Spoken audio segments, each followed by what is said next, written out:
せーの、S ダーツチャンネルをご覧の皆様、こんにちは。S ダーツオフィシャルプレイヤーの山田裕貴です。S ダーツアンバサダーの坂口幸恵です。本日は2人のコラボモデルであるゴメチとゴメチフュージョンのご紹介と Twitter で募集した質問に答えていきたいと思います。せーの、それではどうぞ。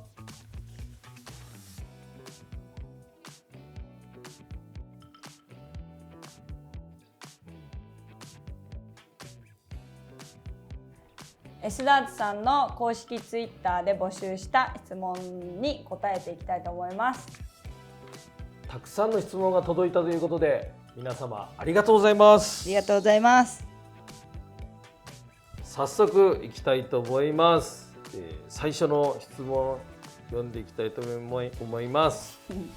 翔太さんから、お二方の好きなナンバーとそして狙い方など教えていただきたいですという、質問ですけど、どうゆきえちゃん。私からですか？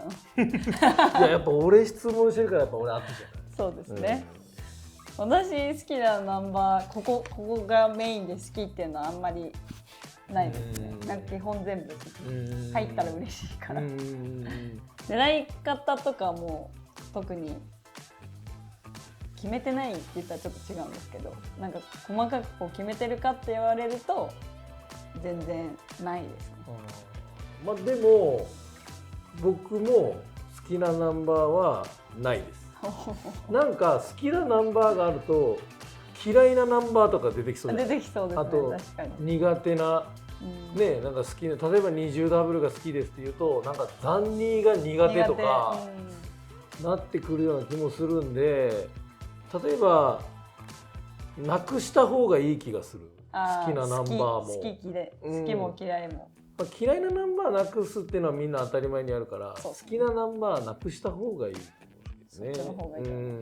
なんかダブルもこっちの方が好きとかじゃなくて、まあダブルが出ればどれも好きって感じの方がいいですよね。そうなんかだからないっていう答える人がなんかもうすげえ多いような気がする。もうあんま聞いたことないですよ。だからね、好きなナンバーをズバって言う人あんまり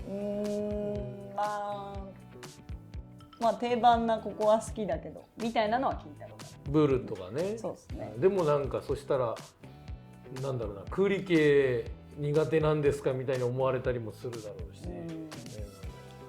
あんまりやっぱ作んないようにやっぱやってきたような気がする。まあ、ね、最終的には、まあ、全部好きってことですね。はい。全部嫌いではなくて全部好き。あと狙い方はもうじゃああんまりこだわりないというか、その調子時々でその時に変えますね。なんか届かないなってなったらもうちょっとこういう風にしようかなとかで決める。だってボール投げるのにこうやってって決めなくないですか？俺はもう縦ラインですね。縦ラインがもうずっともう本当始めた頃からの、それこそね、その下に落ちたらちょっと上とかいうのはもう調整だから、縦ラインだけはちょっと意識してるっていうのはまあなんかもうすごいなんかね、うちのお客さんがいつも笑うんだけど、ターゲットに挟まれてくださいって言います。それはブルがあったら体をブルの間に挟まったと思って投げてくださいってちょうどこのライン、そうしたらすげえ笑われるけど、まあなんか響く人には響きます。多分意識してない人にはまあ参考にはならないと思いますけど多分人それぞれですからね。そうなんかもう自分のイメージに合うというか、自分でイメージ作った方が早いですね。まああったらね、それを採用すればいいし、だからいろんな人に聞いていい質問だと思いますよ、狙い方は。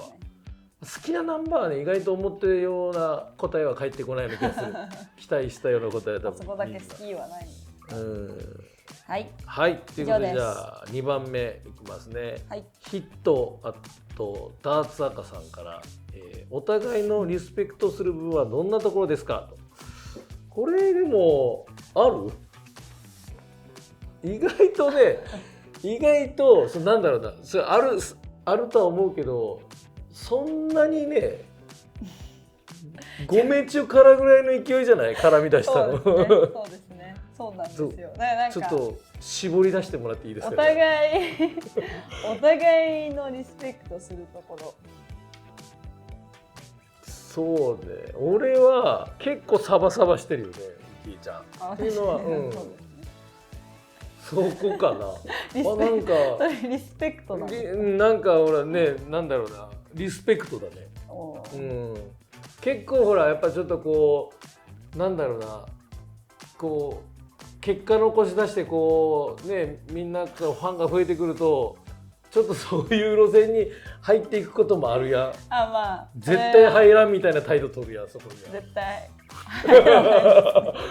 そういう方向に私は行きませんよみたいな。いけないですね。だっていけなくないですか。いやでもなんかそういう風に持っていこうとするやん、女子って。なんかこの活躍しだしてファンが増えたらね、多少のなんかこうアイドルというかそういう感じにこう持っていかれそうならなんかいろんな。私はもう絶対しないね。そうよね。そこからそこです。僕がじゃあリスペクトするとかそれを感じる。確かにそうですね。ヤンマさんリスペクトする部分です。ちょっとなんか絞り出してもらって。いや、ないわけではない。ないわけではないんですけど。じゃあそろそろいいですか。出してもらってそれを。ね、どうしましょう。どうしましょう。それないのか言いたくないのか。言いたくないわけではないんですよ。じゃあちょっとぜひぜひってこの言うのもちょっと恥ずかしいからね。早く欲しいみたいな。なんかヤンマさん初めましての時、店やろ。そう、お店に前の山田サンドに遊びに行ったんですよ。小野啓太プロとジャパン終わりやね。終わりに遊びに行って、その時私まだ入れ替え戦も行ったことない、行ったことあったかなくらいの時なんですけど、すごいもうベロベロでそうベロベロでちゃんと連れてきてくれた啓太君をベロベロにして帰したり。本当にそう。で私でも置いて帰って先に一人で。そうやった。一人で帰って。啓太君ベロベロにさせたもん。ベロベロでなんかその日なんかハードのハウスしてて、で啓太君にコーラっていうかスコアラをちょっとやってよっつって、啓太君もう寝ながらやってましたから。次なんかお祝いに来てくれたんじゃなかったの、オープンのね。もうありがとうって言ってしたらなんかこうみんなが絡んでくれたから、すごいなんか一緒にテキーラを飲んでたら、なんか気づいたらいつの間にかいなかったかような気がする。確かに。一緒に帰ってないの？あれ一緒に帰ってないです。マジか。ごめん。全然大丈夫です。たまたまなんかタクシーを一緒に乗っていくかどうかみたいな話してて、で山田さんですけど行くみたいなで一緒に行ったんです。覚えてる。その時が初めてだったんです。お会いしたのが新人の子ぐらいの感じだったよね。そうです。まだ入れ替え戦いけるかなくらいの時だったんで、本当に。出だした頃でしょ。いや出だしたのはもっと前。あ、そうなんですね。そうです。でその時とあとイベントでご一緒した時が多分久々だったんですよ。お会いしたのが。その時も酔いつぶれたね。そうなんか常に酔っ払ってて、会ってる時が。でも酔っ払っててもなんかすごいんですよ。ちゃんとなんかすごいいつも楽しそうでダーツちゃんとやってるし、なんかすごい前の人たちともちゃんと会話してて、この人なんか。確かにね。いやでも嬉しい。今皆さんリスペクトしてるところです。これが。いやなかなかできないですからね。いやでもちょっと俺自慢じゃないけど酒癖はいいと思う。いや本当にそこはちょっと自信がある。まあちょっと今の発言によって酒癖悪い人がいるっていうので。いやそういうことじゃないですよ。まあでもね、この世の中にはいるわけ。そういっぱいいますからね。そうなんかいろんな人たちをこう見てきたから、お酒飲んできて、なんかいろんなことをそういう人たち見てきた中で、ヤンマーさんはなんか飲んでても飲んでなくても変わらないんですよ。なんかそういうところがだからすごいなって。いやでも本当に一個俺気をつけてるのは、もうお酒を飲んでテンションが上がると飲ませられるでしょ。面白くなるからみたいになるから、基本なんとか頑張って普段からテンションなんか頼りたくもないしですね、お酒に。そうですね。はい。でまあだからそういう嬉しい、そういうところに気づいてくれてるのは。そうで、まあそれ以外はそれリスペクトはしてますよ。それ以外もね。ずっとダーツやってきて、なんか私あんまりそういう歴史的なあんまりわからないんですけど、長くダーツやってきてる人たちみんな尊敬はしてるんで、基本的に。ありがとうございます。ここはこの人のここはって言われると難しい。全体的にリスペクトしてる。そうです。すごいもう最高のリスペクトじゃないですか。まとめると。はい、以上です。はい、じゃあ次の質問ですね。ノービーさんからの質問です。ゴメチュフュージョンの重心を変えたいと思った場合、ひっくり返してセッティングするのはありでしょうか？いやもちろんありだと思います。ありですよ。それはもうもうダメっていう選択肢はもうないですからね。後ろリアのもあれば前重心のもあるし。それダメな時っていうのは、例えばフライトがこっち側にしかつけられないみたいなバレルを作ったらダメでしょ。アキュートの時とかは、まあそれはダメというかできないから。もうできるからもそれはできることはもう多分何でもありだと思いますけど。ゴメチュフュージョン、めちゃめちゃこれもう噛もうとして早口言葉みたいな。ゴメチュフュージョンは後ろ重心だったよね。後ろ重心です。だから多分前重心にしたいんだよね、この人は多分。すいません、前重心がなくて。いやでも逆に言ったらめちゃめちゃ前重心になるってことでしょ。そういうことです。そういうことです。大いにありだと思いますよ。問題なのはカットが私のないあれしかない。いやでもそのカットがないのもいいんじゃない？多分この人はノービーさんは多分いいですかね。と思う。ありだと思います。あとさ、これ結構逆にするとシャフトからバレルに行った時にちょっとボコボコってなったりするよね。ちょっとほら考えてないっていうか、こっちを後ろに作ってたらこっちはこう滑らかにシャフト一緒になるけど、反対はそうなってないから。そうでも反対に使う人ってそこがいいとか言うからその最初のこの先端、いわゆる先端からシャフトが出てるってことでしょ、反対につける。そうですね。そのなんかうまく噛み合ってないとこが好きだったりする。ちょっとボコってしてるのが多分そういうことなんだと思うけどな。結構ノービーさんはすいません、外れた申し訳ないですけど癖があると思う。合ってないのに癖がある使い方をするから。質問と名前だけで性格を反応してる。俺はすごい変わったのが好きな人だと思いますね。はい、はい、次の質問がゴンちゃんさんからの質問です。まだダーツを始めて半年なのですが、今使っているマイダーツが自分に合っているのか分かりません。山田裕貴選手と坂口幸恵選手、お二方どうやって自分に合ったマイダーツと出会いましたか？との質問です。いやもうやっぱ俺はもうはっきり言ってかっこいいのです。見た目がってことですか？もう見た目がかっこいい。もうあとその思い入れがある。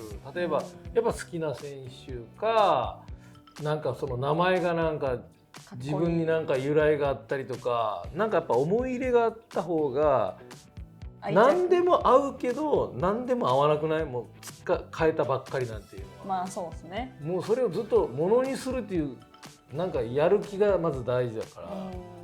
もう合っているのかわからないと思うこのマイダーツは僕は変えるべきだと思いますね。自分に合ってるかわからないなって思う時点で変えた方がいい。変えた方がいいと思います。もう合ってないっていうか使いたくない気持ちがもう芽生えてる。そうですね。そのバレルに。やっぱ前に使ってたやつの方がいいのかなっていう不安みたいなのが良くないってことですね。あとやっぱバレルを変えただけでレーティングは上がらないですから。上がらない。だからその変えてもっと投げたい気持ちになるとか。そうですね。そっちの方がいい。新しいバレルだからたくさん投げようっていう方が上手くなるとは思うな。バレルで上手くなるんだったら私たちだってね苦労しないですから。いやだからそうなんだ。だからずっと使おうっていう気持ちじゃない方がいいですね。バレルなんて10年使おうなんて気持ちじゃなくて、まあ結果そこでなんか見つけたら10年使うだろうし。そうですね。確かになんか今まで出してきたバレルね、ヤンマーさんなんてどんどんこう進化してどんどん全然最初のやつと今のやつは全然違うじゃないですか。だからなんか好みで変わっていくと思うんで、自分に合うというか、その投げ方とかその自分のイメージで変わっていくと思うので、自分に合っているかどうかわからないではなく、投げながら探していけばいいのではないのかなって思います。坂口選手はバレルにマスターソードの衣装を施していますが、山田選手はバレルのこの部分はこだわって入れてもらっている、あるいはこれから入れたいと思っているデザインなどありますか？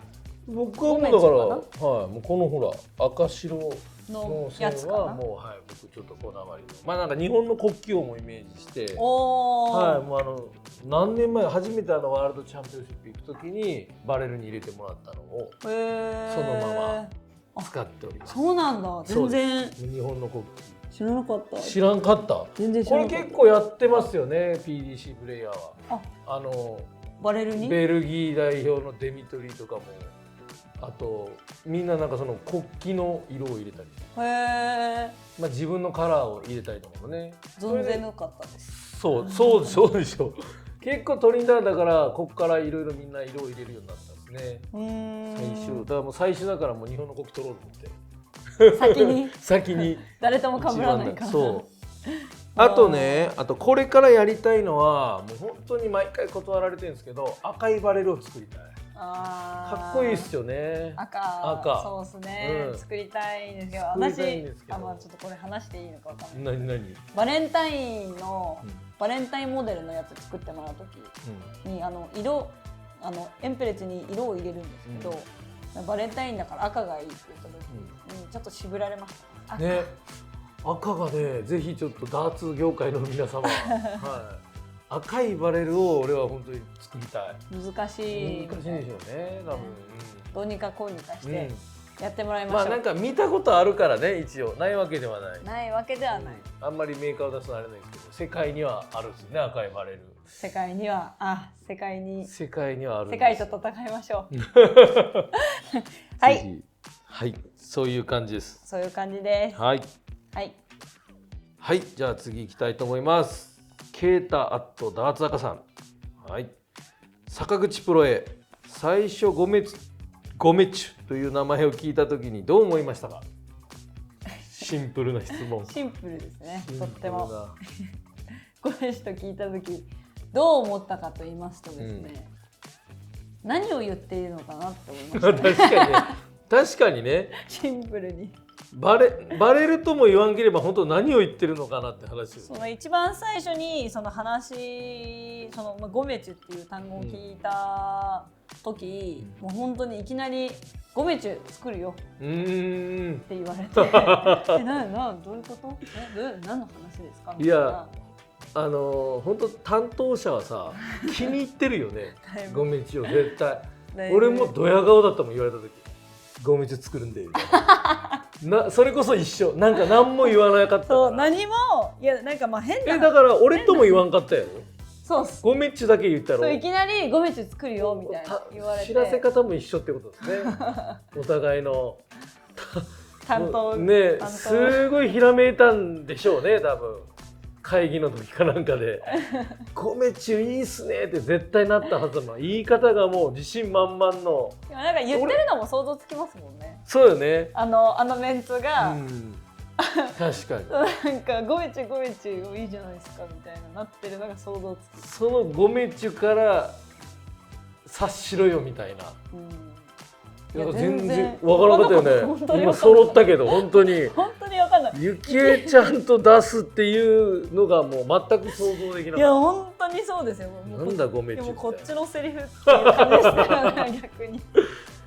なんだゴメチュっていうね。っていう感じですね。まあちょっと続きは後で話す感じで。いい、そういう意味ではいい質問なのかもしれないですね。そうですね。続きは後ほど。はい、以上になります。皆様たくさんのご質問ありがとうございました。ありがとうございました。また S ダーツでこういう質問を募集することもあると思いますので、その時は皆様よろしくお願いします。よろしくお願いします。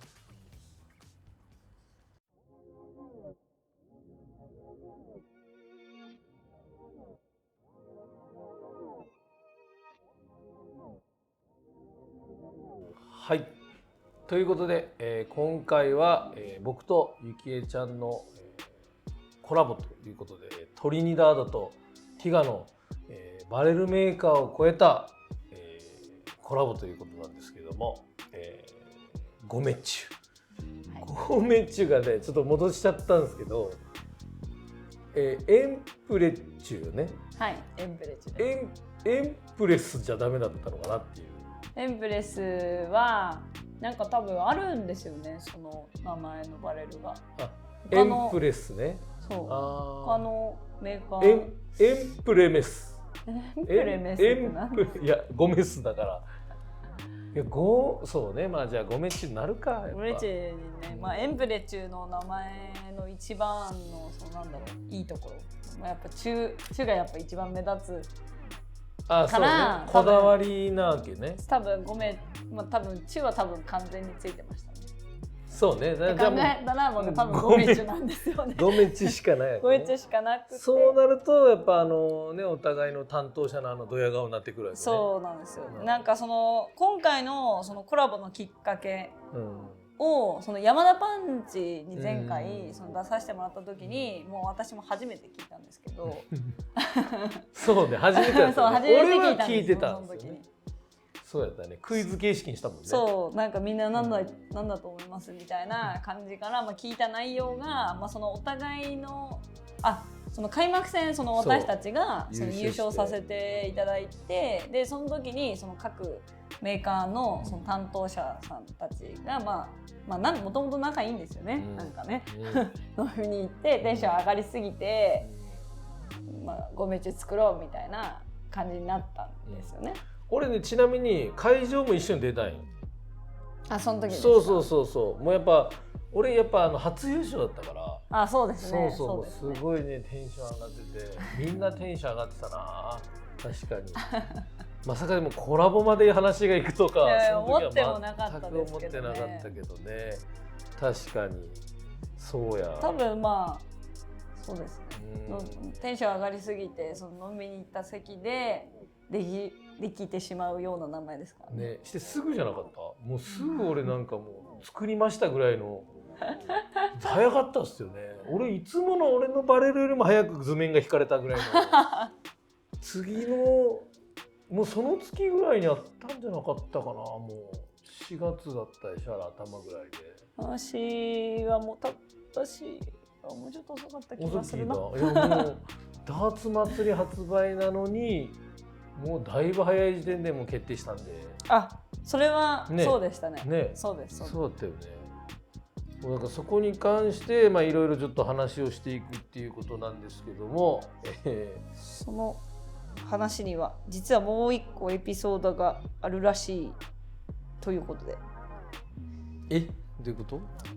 その場になるほど、はいお互いが優勝して各メーカーさんの担当者たちが飲みに行っているその場に S ダーツさんの担当者さんもいたらしく。いつもいるでしょいつもいるでしょ、たまたまみたいな言い方してますけど、大抵いつも一緒なはずなんですけど、その担当者さんもいて、通常版を2種類に加えて S ダーツ限定版も含めた合計4種類のモデルの企画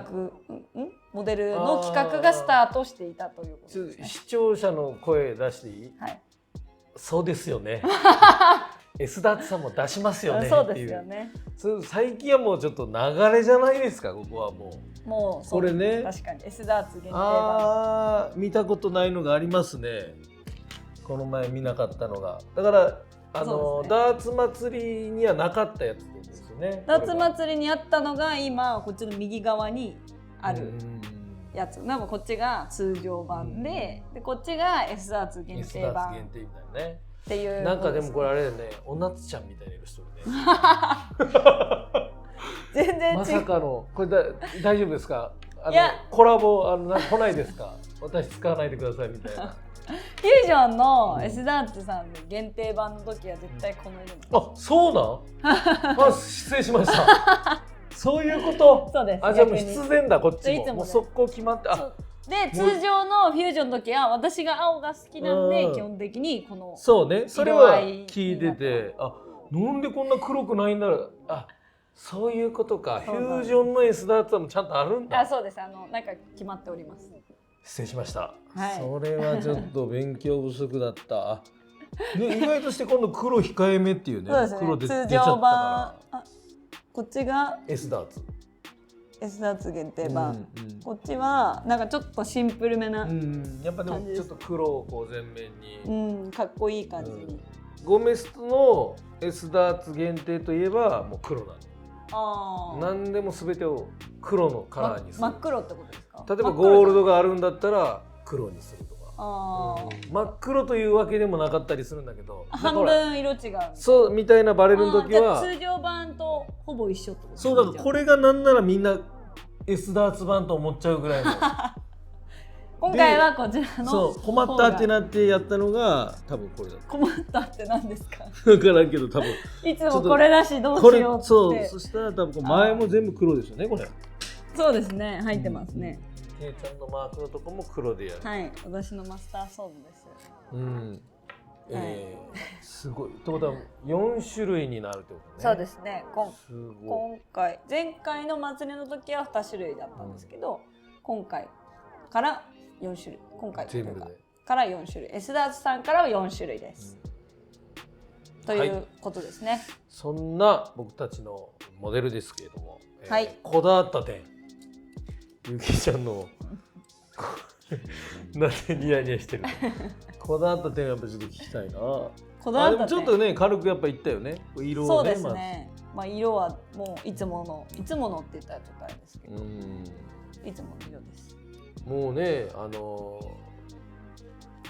担当者の気持ちになってやっぱ言った方がこだわった点を。ちなみに言うんですけど私も山本さんも気づいたらもうこれになってたっていう感じなので、渡されましたからね。だからちゃんとそういう感じでちょっとほらこだわった点をこだわった点ですけど、フュージョンに関してはティガでしか出してないものなんであれなんですけど、基本的に私前重心はもう絶対投げれないんで、飛び的に、基本的に私のフュージョンは後ろ重心のでもさ突然作られたわけだからちゃんと分かってるよね。何をですか？後ろ重心を作ってきたあたりがだから。それはだって、それだ私が前で投げれないのにいきなりはいじゃあ前でよろしくないじゃないですか。そうか、そういうことね。これ形一緒？いやこっちの方が刻みも形外形。いや太さは絶対に変わります。そうか、太さが違うって言ってたね。ちょっと違います。フュージョンの方が 0.2 くらい太くなりますね。絶対に元のやつより。まあじゃあその刻みに関してはカットですか？カットはもうザ・エンプリチのカットにはなってますね。お出汁これじゃないと投げれない。もうこだわりの。そうですね。最初からカットがこうバチバチにあるカットが投げれないくて、だからなんかこうなんていうんですかね。私カットの名前とかわかる。ちょっとカクカクにしてないようでね。R を使ってそうですなるべく肉が食い込みにくいように。そうです。優しい感じにしてもらってます。それがやっぱ継承されてるのかな、こっちにも。になってると思いますね。そうでしょ。そうです。あとは私の大好きゼルダがにじみ出てる飾りカットが入っています。入ってるっていう。はい、大麻の剣が。で、俺のはやっぱこだわりの、白赤白のラインが入ってるっていう。あとはそうね、でも長さとか重さに関してはほとんどヤンマーさん寄りだと思います。私長さ初めてこのバレルをいただいた時、長っって思いました。そうか、そうやろうね。だって構える前に長すぎると思ってました。構えてないのに長いってそうなんですよ。でエンブレチュは、まあ、どっちかって言ったら軽い方ですかね。19g、2で 19g なんで、これ 19g ぐらいだったよね。こっちはそうですね、19いかないぐらい、でこっちが22なんで、20g 以上のバレーなんて投げたことないですからね、私。あ、そうよね、こっちはだからちょっとやっぱ山田寄りですよね。山田寄りですね、投げやすかったです。長さも重さもバランスもヤンマーさん寄りに、そちらはヤンマーさん寄りにできている。さすがのカット等はお出しメインになってるっていう感じですかね。まあだからお互いのバレルを投げてる人が投げれるバレルを作ったっていうのがこだわりだろうなそしてお互いの要素を入れたって、まあもう本当に多分ドヤ顔なるっすよね担当者方々は、はい、名前からバッチリ決めれてそうですね、確かに早く発表したかったやろうね、多分もう5月ぐらいの時点にはできてたわけだからね、間違いないですね。夏祭りでもうでも名前はもう一番最初から決まったの、そうそうそうね、もうすぐ決めてたしね。まあそんな感じで、ヤンマーさん、私のフュージョンを投げた感想は？いややっぱりすごい前が軽いなと思った。やっぱすごいね、こんなやっぱ出るんだね、チタンで。全然違います。重心を動かせるというかね、やっぱ後ろにずらせるんだなっていうのはやっぱすごいあるな。まあ後ろ重心がいい人はフュージョンやっぱ使った方がいいと思いますね、本当に。ね、ってことは逆に言ったらさっきの、ね、方の質問だけど、めちゃめちゃ前重心がいい人は逆につけるとなるっていうのはそうですね、すごいな。ちょっとやっぱ本当全然今回の話と違うけどフュージョン作りたいですね僕の場合は間違いなく後ろこれでも刻めるんですか？刻めるは作れるの？このフュージョンの中に。チタンの方で。チタンの方。あ、いけますね。いけるんだ。前重心で作りたい人は後ろにフュージョン持ってきて。後ろにフュージョン。後ろにチタンを持ってきて。あ、フュージョンじゃないチタン。チタンを持ってきて、そっちにカットを入れてやってる感じ。あ、したら前重心になるよね。なりますなります。だからティガの選手で後ろを出したのが私と武さんだけなんですけど。それ以外の選手、ヒロ君とか、あと吉羽さんとか、そうですね、あぜ本の流星君とかは基本的に前重心ですね。じゃあ後ろに色が入ってて、そうです、下が入ってて、ちゃんと刻みもあるんだ。入ってます、入ってます。ほう。ほう。すいません、なんか話がそれてしまって。はい。まあフュージョン。いや本当チタンを感じたっていうのがもう投げた感想かな。はいということで、そんな感じで話してきましたゴメチュでございますが、今回通常版とエスターツ版が、合計4種類となっております。はい、ぜひ全て考え抜いた僕とゆきえちゃんが考え抜いたこのゴメチュをよろしくお願いします。お願いいたします。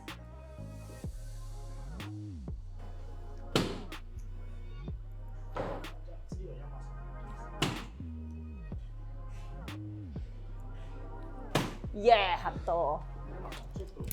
はい。グリップは僕はこの親指がいつもこの後ろの刻みに全部かかるようにして、人差し指をこう後ろからこう巻きつけるようにして、中指をこのバレルの先端でこう押さえてます。なるべくバレルで完結するようにしてるんで、50から52ぐらいないとちょっとみんな長いって言うんですけど、結構このティップに指をかけなければこれぐらいの長さがちょっと必要になるんですよね。多分男性だったら結構。それが僕のグリップですね。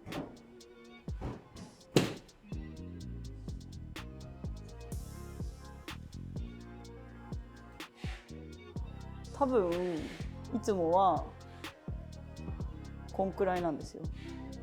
こんくらいなんですけど、私は山さんと逆でチップに手を置きたいからこから行くとここになる、こういう感じになります。5メチだと安定に親指の外側にあって、その上に人差し指、こっちはくっつけてって感じですかね。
はい、皆様ここまでいかがだったでしょうか。動画の説明欄にリンクを貼ってますので、ぜひチェックしてみてください。S ダーツさんでご購入の際は私たちのクーポンコード、私だったら UK0 と山さんだったら山田サンドのクーポンコードをぜひ使用してお得に手に入れてください。